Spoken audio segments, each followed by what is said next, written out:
కళ పోషుకొరని పేరుందిన గణపతి దేవుని అగ్రకుమార్తెన నేను యుద్ధంలో కాలు భూమితే శత్రువులు తోక ముడుస్తారు. నా వీర గర్జన వింటే వారిపై ప్రాణాలు పైనైపోతాయి. నేను రణరంగంలో వీర విహారం చేస్తుంటే ముందు చూస్తే రుద్రమ్మ, వెనక చూస్తే రుద్రమ్మ, ప్రక్క చూస్తే రుద్రమ్మ, ఎటు చూసిన రుద్రమ్మ అంటూ శత్రువులు పరుగు తీస్తారు.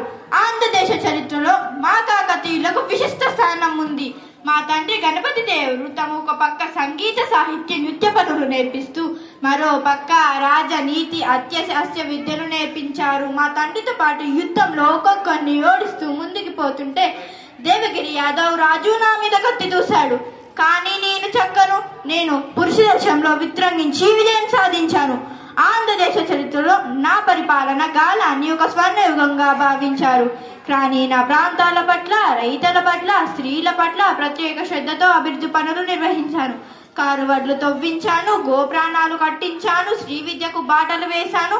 ప్రజలకు నచ్చే విధంగా, అందరూ మెచ్చే విధంగా ధైర్య, శౌర్య, సాహసాలతో ఆంధ్రదేశ చరిత్రలో ఒక వేగు చుక్కలు అందించాను.